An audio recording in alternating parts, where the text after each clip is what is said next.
पाठ 9 हार की जीत।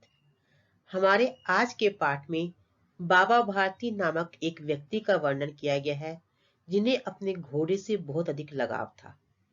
उनके घोड़े का नाम था सुल्तान। वे अपने घोड़े से इतना अधिक प्यार करते थे जिस प्रकार की एक माँ अपने बेटे से प्यार करती है, उसी प्रकार क्या है बाबा भारती अपने घोड़े से प्यार करते थे।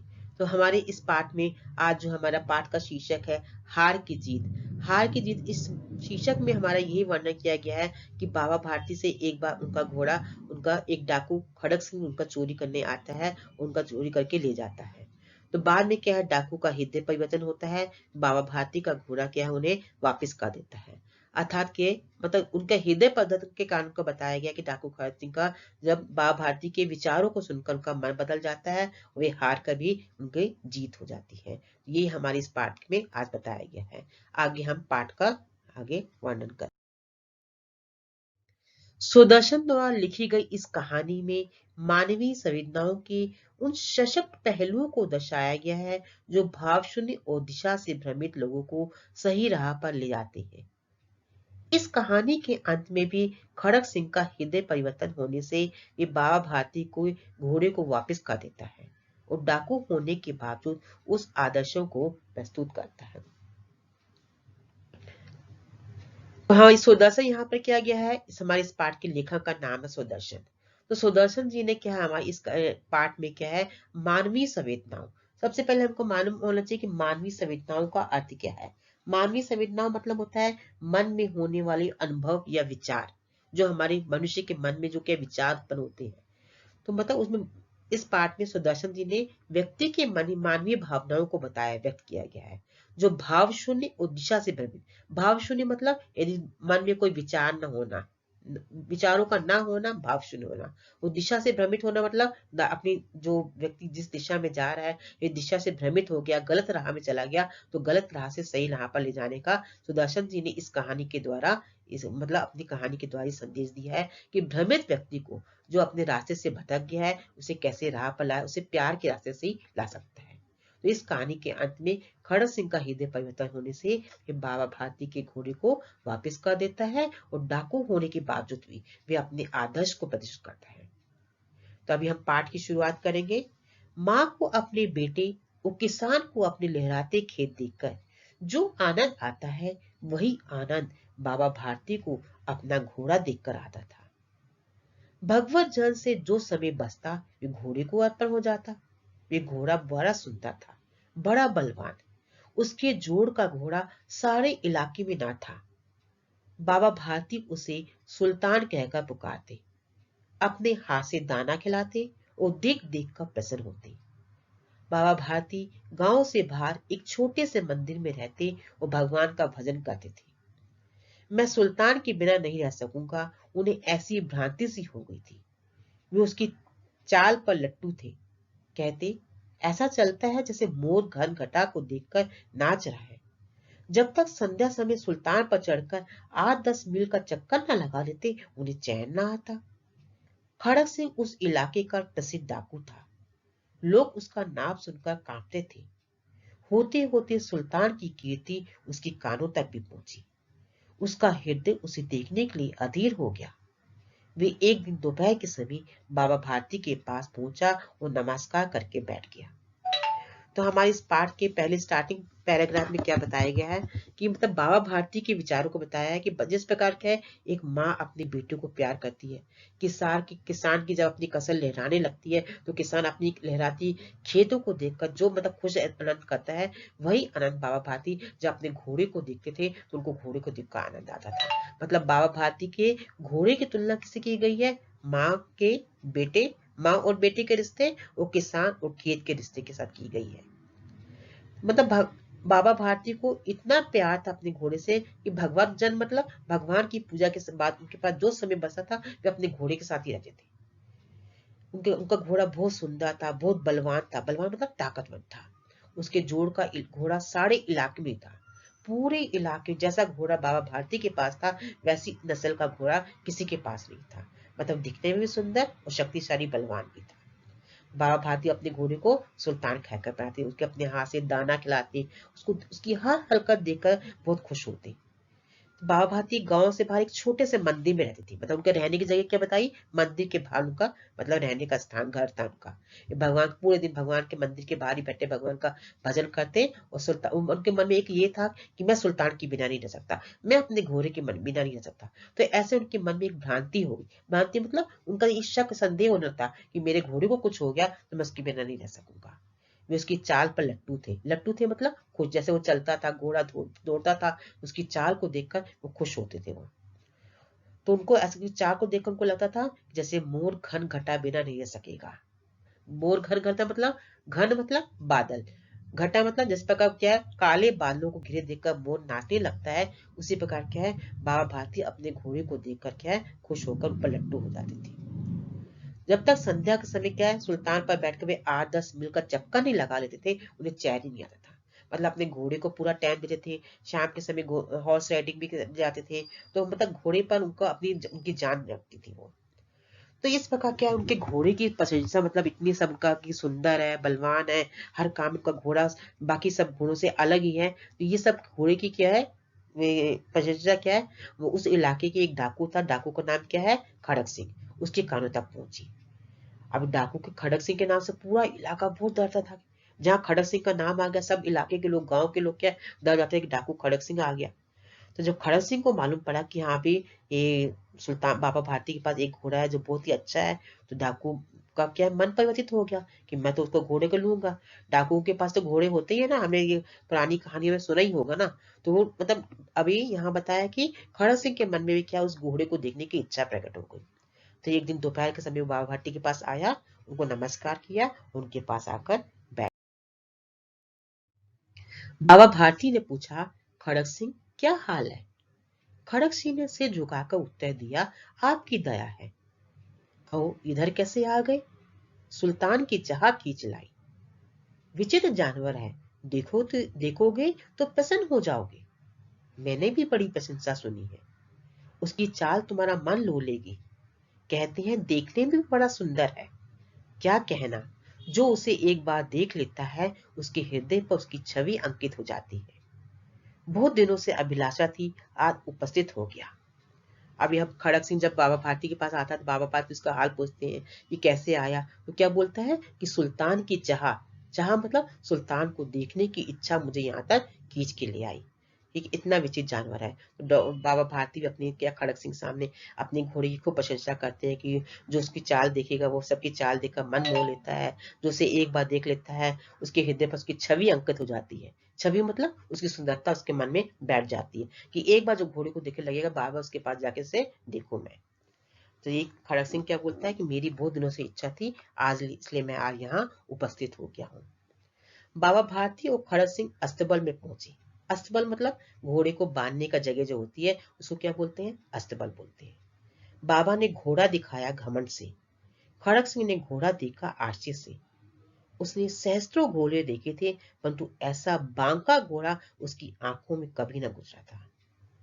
अब डाकू खड़क सिंह ने जैसे ही घोड़े देखा बाबा भारती का, वो तो उसने सहस्त्र मतलब हजार, कई हजारों घोड़े देखे थे, परंतु ऐसा घोड़ा उसने कभी नहीं देखा था। सोचने लगा भाग्य की बात है, ऐसा घोड़ा खड़क सिंह के पास होना चाहिए। डाकू के मन में क्या आया, नहीं ये इतना अच्छा घोड़ा था, मेरे डाकू के पास, हम मेरे पास ही होना चाहिए। बाबा भारती के पास क्यों ऐसा घोड़ा है? इस साधु को ऐसी चीजों से क्या मतलब? ये तो बाबा भारती तो क्या है मंदिर में, छोटे से मंदिर में पाठ पूजा काम करते, एक साधु संत है, उनको एक घोड़े से क्या मतलब? ये घोड़ा तो मेरे मतलब मेरे पास ज्यादा अधिक शोभा देगा। तो कुछ देर तक आश्चर्य से चुपचाप खड़ा रहा। उसके पश्चात उसके हृदय में हलचल होने लगी। बालकों की तरह अधीरता से बोला, परंतु बाबा जी इसकी चाल ना देखी तो क्या देखा? अभी खड़क सिंह के मन में तो आ गया कि मेरे को ये घोड़ा लेना है। तो अभी क्या बोलता है बाबा भारती को, क्या बोलता है मतलब वो एक तरह से बाबा भारती को वो तो घोड़ा लेना चाहता था। तो क्या बोलता है बाबा भारती को, यदि मैंने अभी ये सुंदरता तो देख ली, तो यदि मैं उसकी चाल नहीं देखी, इसको चला कर मैं उसके ऊपर बैठकर घुड़सवारी नहीं की, तो मैं क्या देख पाऊंगा? मुझे तो कुछ मालूम ही नहीं पड़ेगा कि तुम्हारे घोड़े में क्या क्वालिटी है। हम्म? बाबा जी भी मनुष्य थे। अपनी वस्तुओं की प्रशंसा दूसरे के मुख से सुनने के लिए उनका हृदय अधीर हो गया। घोड़े को खोलकर बाहर गए। घोड़ा वायु वेग से उड़ने लगा। उसकी चाल देखकर खड़क सिंह के हृदय पर सांप लौट आया। बाबा जी मतलब इस डाकू ने खड़क सिंह ने बोला कि हाँ मैं उसकी चाल देखना चाहता हूँ। तो बाबा जी भी मनुष्य थे, वो मतलब बोलते कि हाँ ये इसकी देखने की इच्छा है तो मैं इसको बता देता हूँ। है ना, बस तो उसको मतलब देख के वो उनका हृदय भी अजीब हो गया। तो घोड़े को खोलकर वो बाहर तक ले गए। तो घोड़ा वायु वेग से, जैसे ही डाकू खड़क सिंह वहां बैठा, वायु वेग से मतलब तीव्र गति से घोड़ा क्या है दौड़ने लगानी शुरू कर दी। उसकी चाल देखकर खड़क सिंह के हृदय पर सांप लौटा एक मुहावरा है, मतलब ईर्ष्या हो जाना कि खड़क बाबा भारती पर इतना अच्छा घोड़ा है, मेरे पास नहीं है। उसके मन में ईर्ष्या उत्पन्न होगी, जेलसी उत्पन्न हो गई। वे डाकू था और जो वस्तु उसे पसंद आ जाए वे उस पर अपना अधिकार समझता था। उसके पास बाहुबल था, वो आदमी भी थे। जाते जाते बोला, बाबा जी मैं ये घोड़ा आपके पास रहने दूंगा। अब सुंदरता भी देख ली, चाल भी देगी। देखते देखते बाबा भारती को क्या बोल के गया डाकू कि भाई भाई ये मेरे पास तो क्या है, मैं तो इतना सुंदर घोड़ा तुम्हारे पास रहने नहीं दूंगा, इसे तो मैं एक दिन हत्या कर ही रहूंगा। तो बोलते बोलते वो वहां से चला गया। बाबा बासु डर गए। अब उन्हें रात को नींद न आती। सारी रात अस्तबल की रखवाली में कटने लगी। प्रति क्षण खड़क सिंह का भय लगा रहता। परंतु कई मास बीत गए और वह न आया। यहाँ तक कि बाबा भारती कुछ असावधान हो गए, इस भय से कि स्वप्न के भय की तरह मिथ्या समझने लगे। अब जब खड़क सिंह बोल के गया कि मैं तुम्हारा एक घोड़ा लेकर आऊंगा, तो डाकू बाबा भारती तो बहुत मतलब चिंता में हो गए। उनको रातों रात नींद नहीं आती। पूरी पूरी रात बैठकर अस्तबल में जहाँ पर घोड़े को रखा था बांधकर वहां रखवाली करते रहते। तो ऐसे रखवाली करते करते कई महीने बीत गए। अब ये भी खड़क सिंह की एक चाल थी। मतलब कई महीने उसने इंतजार करवाया कि जब बाबा भारती मतलब थोड़ा असावधान हो गए कि हाँ भी खड़क सिंह नहीं आएगा। कई महीनों तक उन्होंने रखवाली करी। उन्होंने बोला नहीं, ऐसी ये डाकू खड़क सिंह तो मुझे ऐसी निकल के आए। तो तब उन्होंने निकला मतलब असावधानी बरतनी शुरू कर दी। तो जब उन्होंने असावधानी बरतने लगी, उस समय की बात क्या है, एक दिन अचानक क्या है यहाँ पर डाकू खड़क सिंह आ जाता है। संध्या का समय था। बाबा भारती सुल्तान की पीठ पर सवार होकर घूमने जा रहे थे। उस समय उनकी आंखों में चमक और मुख पर प्रसन्नता थी। कभी घोड़े के शरीर को देखते, कभी उसके रंग को, और मन में फूले न समाते थे। सहसा एक और आवाज आई, ओ बाबा, इस कंगले की सुनते जाना। तो अब ये क्या है, एक दिन बाबा भारती क्या है अपने घोड़े पर बैठकर क्या है मतलब रोज शाम को चक्कर लगाते थे घोड़े पर बैठकर। तो एक दिन जा रहे थे, तो क्या है रास्ते में क्या एक आदमी बैठा था। वो उनको क्या बोलता, ओ बाबा इस कंगले, कंगले मतलब हैंडीकैप, वो हैंडीकैप बन के बैठा हुआ था। मतलब ये हैंडीकैप आदमी कौन था, डाकू खड़क थी। मतलब ये उसकी एक चाल थी। है, तो बोलता इस कंगले की सुनते जाना।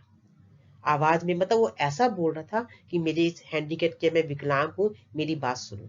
तो आवाज की आवाज मतलब करुणा मतलब दया की भावना थी।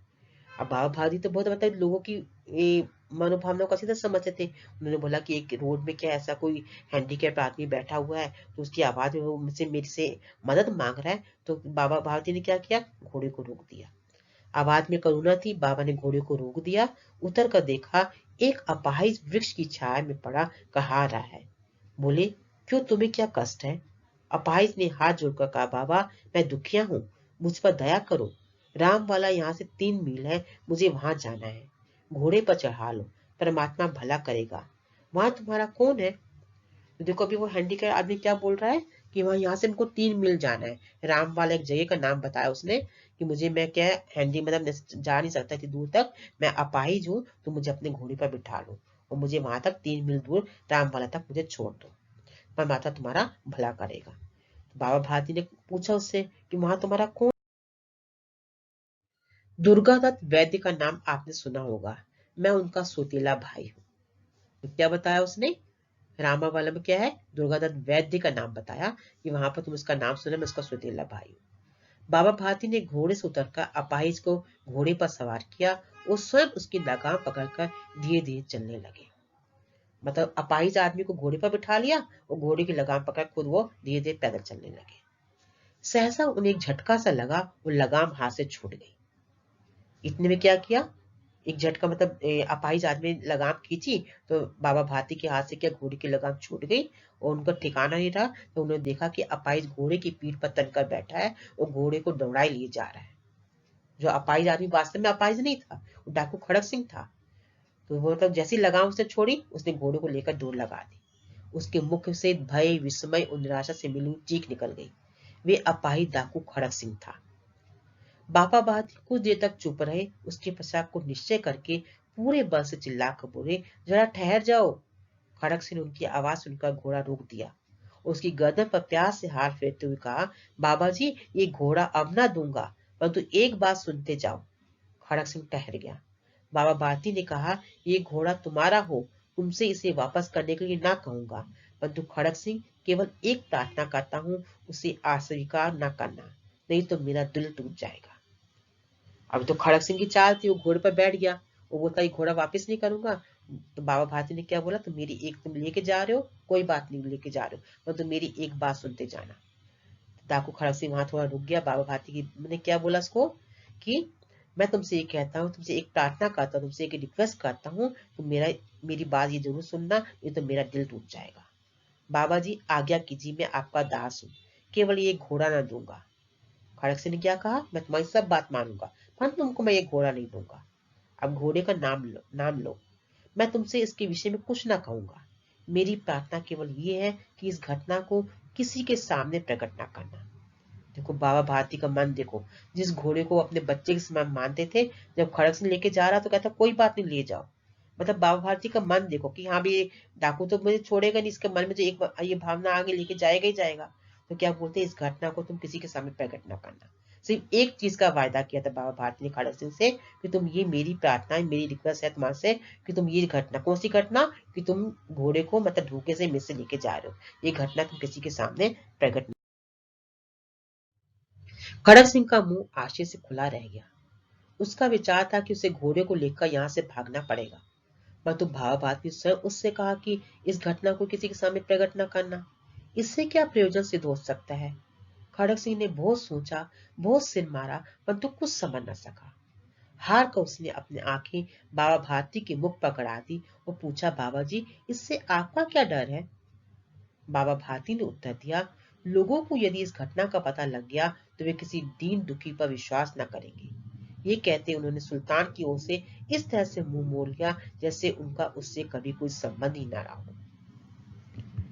अब डाकू खड़क सिंह क्या बोल रहा था कि मैं घोड़े को लेके जाऊंगा तो मेरे को एकदम दौड़ लगानी पड़ेगी है। तो बाबा भारती ने रुका कर सीधे एक बोल दिया कि तू ये घटना ही मत किसी को सामने शेयर करना, कि तूने जो जो काम किया ऐसे धोखे से मेरे को लेके जा रहा है, तो किसी को ये घटना बताना ही नहीं।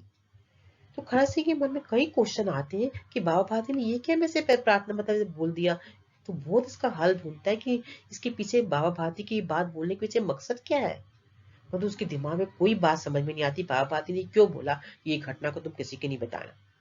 यदि वो ऐसा कोई धोखाधड़ी कर रहा है तो सबको बताएगा बाबा भारती से घोड़ा ले आया है कुछ है, पर उन्होंने नहीं किसी के सामने शो ही नहीं करना, तू मेरा लेके जा रहा है।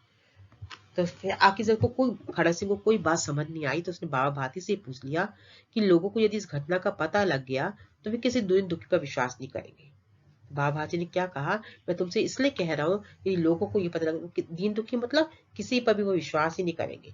कि जैसे आज मैं क्या है, बाबा भारती एक गरीब इंसान है, मतलब वो अपने घोड़े को इतना प्यार करते हैं, वो तुम उसको लेके जा रहे हो है, मैं तुमको ले जाने के लिए मना नहीं कर रहा। यदि लोगों को पता पड़ गया कि मैंने मना नहीं किया, मैंने अपना घोड़ा तुमको दे दिया, तो कोई भी किसी दीन दुखी पर विश्वास, मेरे पर विश्वास नहीं करेगा, तो दुनिया का मेरे प्रति विश्वास उठ जाएगा। ये कहते कहते सुल्तान से उन्होंने मुंह मोड़ लिया। मतलब ऐसा निगलेक्ट होकर देख लिया इस सुल्तान से कोई रिश्ता ही नहीं है। एक तरह से उन्होंने अपना सुल्तान घोड़ा, जान से प्यारा घोड़ा, उन्होंने खड़क सिंह के हवाले बिना किसी क्या है उससे दे दिया। बाबा भाती चले गए, परंतु उनके शब्द खड़क सिंह के कानों में उसी तरह गूंज रहे थे। सोचता था कैसे ऊंचे विचार है, कैसा पवित्र भाव है। उन्हें इस घोड़े से प्रेम था। उसे देखकर उसका मुख फूल की तरह खिल जाता था। कहते थे इसके बिना मैं न रह सकूंगा। इसकी रखवाली में वे कई रात सोई नहीं, भजन भक्ति न कर रखवाली करते रहे, परंतु आज उनके मुख पर दुख की रेखा तक न दिखाई पाती थी। उन्हें केवल ये ख्याल था कहीं लोग दीन दुखियों पर विश्वास करना न छोड़ दे। ऐसा मनुष्य मनुष्य नहीं देवता है। अरे बाबा भारती तो वहां से चले गए और खड़क सिंह के मन में यही, उसके कानों के बाबा भारती के विचार उसके कानों में गूंजी जा रहे। वो बार बार ये सोच रहा है ये कैसे पवित्र भाव है बाबा भारती के, कितना घोड़े से वो प्रेम करते थे, उसको देखकर उनका मुख क्या फूला नहीं समाता था है। और अभी वो कहते मैं उसके बिना ना रह सकूंगा, हर समय ये कहते थे घोड़े के बिना मैं नहीं रह सकूंगा, मैं उसके बिना जिंदा नहीं रह सकूंगा। तो मतलब कई रात तक उसकी रखवाली करते थे। मतलब खड़क सिंह को सब कुछ मालूम था कि कई महीने तक वो अस्तबल में बैठकर रात भर रखवाली करते थे। मतलब इतना सब कुछ मानने पर उनको मतलब ये आया कि इनके कितने पवित्र भाव है, कि अभी भी उनके मन में ये थिंकिंग है कि मैंने घोड़ा तो उसको दे दिया है, मेरे पर कोई ऐसा ना हो कि दुनिया में पर विश्वास करना छोड़ दे। तो बोलते कि ऐसा मनुष्य मनुष्य नहीं देवता है। तो बाबा भारती की ये विचार से उनका क्या है, डाकू खड़क सिंह का हृदय परिवर्तित हो गया। हृदय परिवर्तित हो गया मतलब उनका मन बदल गया। उसके प्रति क्या है, उनके प्रति बाबा भारती के प्रति उनके मन में क्या है, अच्छे विचार आने लगे। रात्रि के अंधकार में खड़क सिंह बाबा भारती के मंदिर में पहुंचा। चारों ओर सन्नाटा था। आकाश में तारे टिमटिमा रहे थे। थोड़ी दूर पर गांव के कुत्ते भौंक रहे थे। मंदिर के अंदर कोई शब्द सुनाई न देता था। वे धीरे धीरे अस्तबल के फाटक पर पहुंचा। फाटक खुला था। किसी समय वहां बाबा भारती स्वयं लाठी लेकर पहरा देते थे, परंतु आज उन्हें किसी चोरी, किसी डाकू का भय न था। खड़क सिंह ने आगे बढ़कर सुल्तान को उसके स्थान पर बांध दिया और बाहर निकलकर सावधानी से फाटक बंद कर दिया। उस समय उसकी आंखों में नेकी के आंसू थे। तो देखो अभी क्या है, खड़क सिंह लेके उसी रात को क्या है, अंधकार के समय बाबा भारती के मंदिर पर पहुंचा। बाबा भारती को तो अभी मतलब अंदर मन तो उनका परेशान था कि उनका सुल्तान का घोड़ा उनके पास नहीं है। फिर भी क्या है, वो अपने कमरे में जाकर ऐसे बैठ गए। तो चारों जहां अस्तबल के समय अंधकार था, चारों सन्नाटा था, आकाश में तारे चमचमा रहे थे, कुत्ते भी भौंक रहे थे, मंदिर में कोई शब्द सुनाई नहीं दे रहा था। तो क्या है, बाबा डाकू खड़क सिंह धीरे धीरे से आया। उसे क्या है, वहां का द्वार खोला और क्या है, जहां पर घोड़े सुल्तान घोड़े को बांधते थे, वहां घोड़े को वहीं पर बांध कर वो वहां से क्या, उसने फाटक बंद किया और बाहर निकल आया। परंतु इस समय खड़क सिंह की आंखों में नेकी के आंसू थे। नेकी के आंसू मतलब उसमें क्या कि मैं एक अच्छा काम कर रहा हूँ। तो जिंदगी भर उसने डाकू डकैती की, लोगों को मारा, सब कुछ परेशान किया। आज उसने जिंदगी में पहला काम क्या किया कि एक किसी का घोड़ा उसे वापस करके उन्होंने मतलब नेकी के उसके मन में आया था कि बाप आदि के उस विचारों के कारण उसका मन परिचित हो गया था।